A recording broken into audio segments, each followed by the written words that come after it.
Hello and welcome back to Football Manager 2019 with Burton Albion. Today we're going to be up against Portsmouth and we're going to be up against Wolves. Portsmouth currently 7th.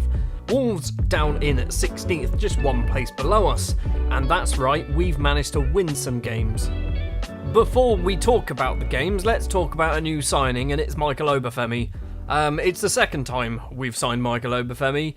It's the second time we've done exactly what we've done, and we've loaned him from Southampton. Along with Josh Vokins, Michael Obafemi has joined for the season. He is 4-star current ability, 5-star potential ability, and he's yet to score for us. No strikers are scoring goals from us at the moment, so, you know, it's going to happen at some point. After the 2-0 defeat against Nottingham Forest, we went up against Blackburn, one of my previous teams from a previous life, from a Football Manager 2018 life. It was a 1-1 draw. Spaz Delev with the goal for Blackburn. A Callum Gribben penalty in the 64th minute gives us a point. Simon Moore gets himself a 7.4 rating because he did manage to save a penalty as well, which basically gave us the point. Then, against table-topping Crystal Palace, we managed to win away from home. Relegated Crystal Palace lose 1-0 to promoted Burton Albion. Faustino Anjon with the goal on 83 minutes. We definitely deserve that those 3 points as well. We were really good against Palace. We probably should have scored more goals than what we did. We kept up our winning ways, but this time it was in the EFL Cup against Premiership side Cardiff. They are bottom of the table, but ignore that, they're still a Premier League team. 2-0 it was in this game. Callum Gribben and Faustino Anjorin with the goals for us. A very, very well-deserved victory. Cardiff, I think their league form kind of played into this because they did not play very well at all. We were easily the better side. It set up a third-round tie against Hull, I think it's Hull, and that's after the Wolves game. Then up against Sheffield Wednesday, a 0-0 draw. We should have won, we were the better team, we just could not find the back of the net at all. And finally up against Sunderland, the team who finished top of League One, remember. We beat them 1-0. They got 2 players sent off, but the second one was very late on in the game. Faustino Anjorin with the only goal of the game after just 3 minutes. We should have scored more. That's the story of every single match. We really should have scored more, particularly when they went down to 10 men, and then even more so when they went down to 9 men. We still won, we still got the 3 points, and it's 3 points away from home as well, which is more important. So, since the Forest game, we are actually unbeaten in the league. Forest now currently sit top of the table. We are down in 15th place, 9 points. Now, I've just had a bit of news come through that says 50 points is the target for staying in the league. We're already on 9 points. Hopefully by the end of this episode, I want to be on 12, maybe 13. I'm hoping we can beat Wolves, maybe get a draw against Portsmouth. That's kind of my target. If we can do that, we're going to be fine. We're not going to have any problems in this league. Portsmouth FC, a rival of mine. Not of Burton's, of mine, because I'm a Southampton fan, so I would love to actually manage to win this game. Portsmouth are actually ahead of Southampton in the table as well, which, that's not good reading. One of the reasons why I think we've turned around our form is because I've turned to the narrower, with the 3 attacking midfielders rather than the wingers. I don't think the wingers really work. Attacking-wise, there's just not enough players in there. With this, you've got basically 4 strikers going for the ball, which is why Anjorin and Gribben are our top scorers at the moment. Joe Sparrow is not normally playing. So far, he's not scored, but I think that's kind of the reason why. Anyway, starting lineup in goal against Portsmouth is Simon Moore. Jason McCarthy, Guri, Suter and Vokins are going to be the back 4. Jamie Allen and Sean Longstaff, the 2 central midfielders, with Sparrow, Anjorin, Gribben and Michael Obafemi up front.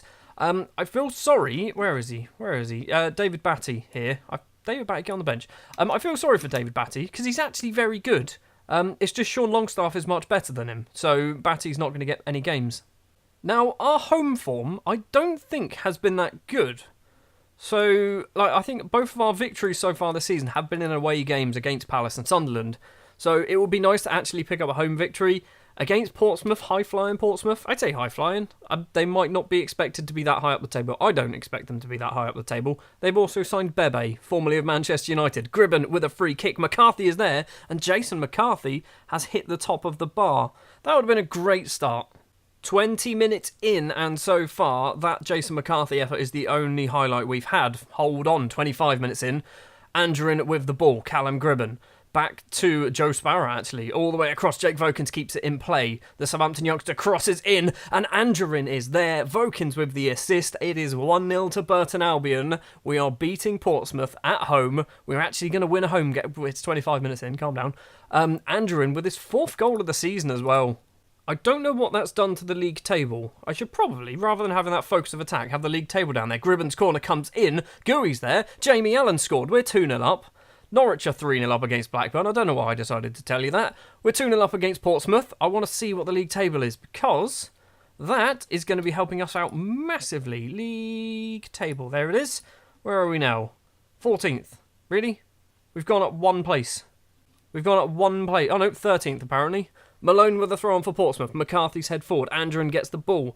Tries to play it upfield to Michael Obafemi, but can't do it. Longstaff. Gribben now tries to find Michael Obafemi. Controls it on the right-hand side. The Irishman comes inside. Gets tackled. Jason McCarthy gets it, though. Forward to Jamie Allen. Callum Gribben. Backheel to Vokins in the area. Vokins goes down, and Portsmouth can clear their lines. Clement.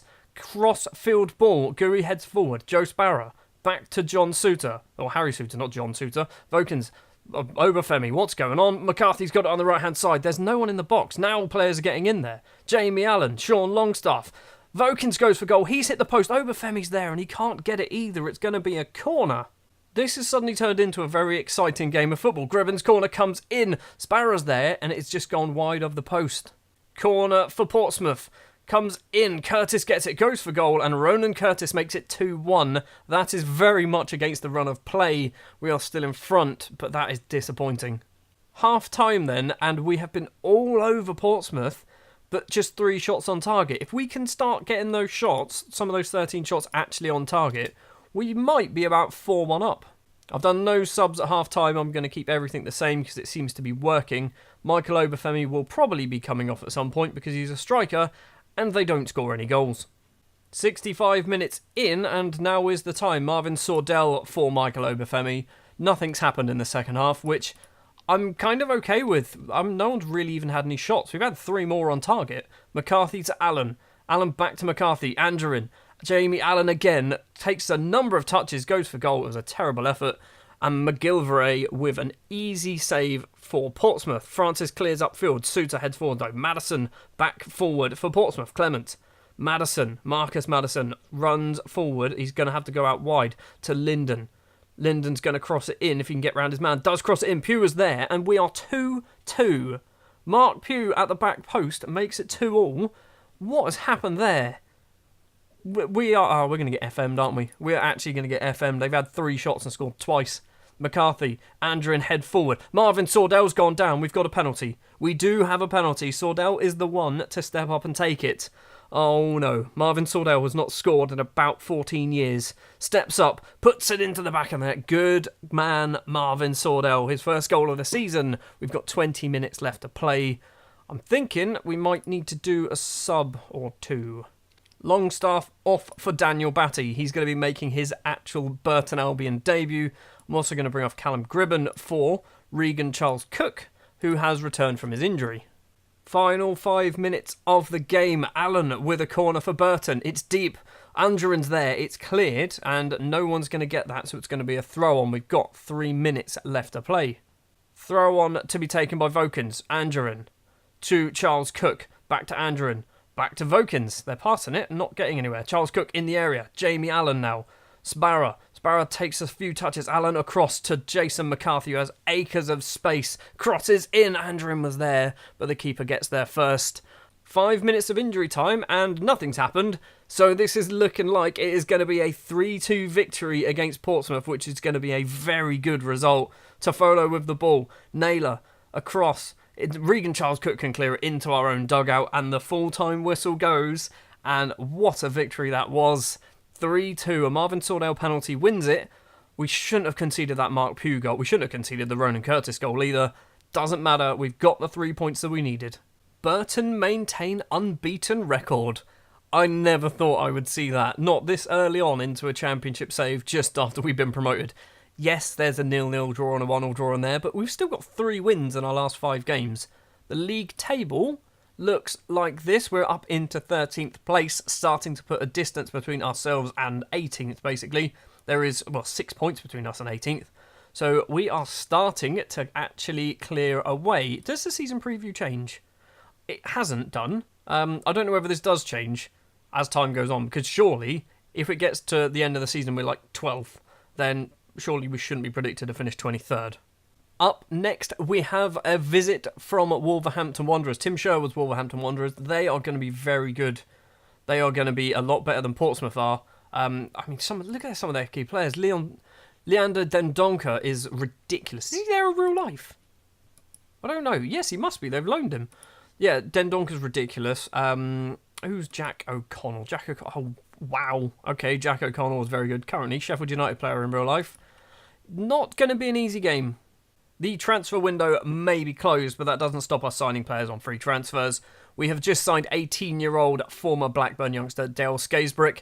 He's going to go straight into the under-18s. Probably won't see too much of him. He's a left-back, which is why I bought him, because I don't think we are particularly flush with left-backs. If he can get us more star potential, I'll be pretty happy with that. Match number 2 of the episode, and I've just realised that if we win this game, we could potentially go as high as, 5th? 6th? We could potentially go as high as 3rd. We're not going to go as high as 3rd, because obviously some of the teams in between us will be winning and picking up points. But just to get on 15 points after 9 games, I will take that. We are in excellent form. Wolves, inconsistent, currently find themselves down in 16th place. They've lost 3 games, but they did win their last match. Who was their last match against? Does it tell me? Their last match was against Derby, and they comfortably won that 3-0. The starting lineup that we are going to go for is very similar to the last match. So Simon Moore keeps his place in goal. McCarthy, Gooey, Suter and Vokins will always be the back 4 unless something tragic happens to one of them. Jamie Allen and Sean Longstaff are the 2 central midfielders. Sparrow, Gribben, Andrew and Marvin Sordell has come in for Michael Obafemi today, because I'm hoping, yes, it was only a penalty, but I'm hoping that penalty goal will actually kickstart his goal-scoring form. This is our second home game of the episode, so 2 home games in a row. I think it's actually 3, because I think we're playing Hull at home as well, which is a bit strange. But looking at some of the players that Wolves still have, they've still got a lot of Premiership standard footballers, which is very worrying indeed. They did warn me as well at the start of the match that Wolves have very pacey footballers, so I suspect counter-attacking football might be on the cards for them. McCarthy with a ball, Sparrow in the middle, can't find one of our players. Rolls can clear it. Suter heads forward. Angerin, very deep. Longstaff, Gribben, Vokins. Vokins back to Jamie Allen. Sparrow, McCarthy's in the area. We are 1-0 up after 1 minute and 20 seconds. Jason McCarthy with the goal. And we are moving into the playoffs at this rate, which, I mean, it's probably too early in the season to tell, but we're overachieving already. So we've actually moved up into, it says 9th there, but we're down in 10th apparently, which is good. Forest have dropped down to 9th, a team that were top of the table. Corner for Wolves. Gooey clears it. Gooey, whatever his name is, I don't know. Easy save for Simon Moore there. I'm calling him Gooey because that's how it's written, like Guehi, Gooey. So he's just Gooey. Free kick for the Wolves goalkeeper towards Cavallero. Controls it in the middle. Rafael Rateo. McCarthy can lump it forward though. O'Connell. Jordan Lukaku. Upfield on the left-hand side to Tavernier. Hendrick. Lukaku again lumps it upfield once again. Tavernier crosses in and it is cleared. Rolls back to Jordan Lukaku. He's getting a lot of the ball, Jordan Lukaku is. Dendoncker all the way across to Fredericks. Runs down the right-hand side. Crosses in. Tavernier is there. Moore makes a save and it is cleared, but it is going to be a Wolverhampton Wanderers corner. Corner to come in from Cavallero. It's towards the front post. Gooey can clear it. Rafael Rateo. Where are you going to go? He's being forced backwards and he's actually probably going to pass it back to one of the defenders. Yes, he does. Fredericks with the ball. What's happened there? It's not gone in. Why are we seeing this? So at half-time then, we are 1-0 up thanks to Jason McCarthy. It's been quite close actually. 4 shots on target for Wolves have all been saved by the goalkeeper, which is why Simon Moore is actually on a very high rating at the moment. If Marvin Sordell does not score a goal before the hour mark, Michael Obafemi is on the bench waiting to jump on and hopefully try and take his chance. Cavallero with a corner for Wolves towards the back post. O'Connell's there. Simon Moore makes a very easy save. That cannot be the whole highlight. So, Moore, what are you going to do? He's going to roll it out or throw it out to Vokins. Suter, even. Now Vokins gets the ball. Spins and runs over the halfway line. Vokins holds up the ball. Back to Allen. Joe Sparrow. McCarthy with acres of space on the right-hand side. Is he going to cross it in? He's taken it out wide. Does cross it in. Longstaff is there at the back. And Sean Longstaff has made it 2-0. His second goal of the season. Jason McCarthy with the assist this time. And we are 2-0 up against a very good Wolves team. And we are seconds away from the introduction of Michael Obafemi. Here it is. Off goes Sordell, on comes Michael Obafemi. This is looking real good for another 3 points. 20 minutes left to play. Andrew is probably going to be making way. Well, actually, 15 minutes left to play now. Andrew's not doing too well, so Regan Charles Cook is going to come on. Paul Morris, I can never remember. So we've got 2 new youngsters who are very similar. Right, he's the centre-back. There's one who's a centre-back, and there's one who's training to be a segundo volante, and they're both central midfielders naturally. So, Paul Morris, no, I don't bring him on. What am I doing? I'm only 2-0 up against Wolves. Maybe, if it was like 4-0, I might do it. Jason McCarthy's injured. Great. I'm going to keep McCarthy on, actually. I'm going to risk it. I don't even know what that injury is, but he's played so well. Groin injury. Well, that's probably not a good idea to risk it, but it looks like the full-time whistle was going to blow, and we are going to win 2-0 against Wolverhampton Wanderers, and that is 3 more points. That is 6 matches now in a row where we have failed to lose. That's right, that's the terminology I'm going to. We're failing to lose. We're winning or drawing. 2-0 against Wolves. That is a great performance. Now the worry is, what is this Jason McCarthy injury? 1 to 3 days. Good. He's an absolute revelation. For the money we spent on him, which at the time seemed quite steep as 180k, and it's probably going to go up more, I think. For the money we spent, seemed like a lot of money, but I think so far this season, that is paying off massively. A 7.23 average rating. And Tim Sherwood's gone berserk. Good job, Tim. So at the end of the episode, I cannot believe it, but we are sat currently in 10th place in the Championship. We are just 2 points off of a playoff spot. We're just 4 points off top of the table, Norwich. How in the blue hell has that happened? I don't know. Next episode, I know exactly where we're going to go, and it's not very far away. It's going to be Norwich, and it's going to be Southampton. Norwich currently top of the table. Southampton, my former team, the team that started this whole journey, the team that fired me first. Hopefully, it doesn't go the same way as the Nottingham Forest result. Hopefully, it goes more of the way of the Portsmouth result. Ideally, actually, more of the way of the Wolves result. I don't want to concede any goals. Thank you very much for watching this episode of Football Manager 2019 with Burton Albion. If you did enjoy, if you wouldn't mind leaving a like, if you want to see more, hit the subscribe button, and I'll be back tomorrow for Norwich and Southampton, and hopefully 6 more points.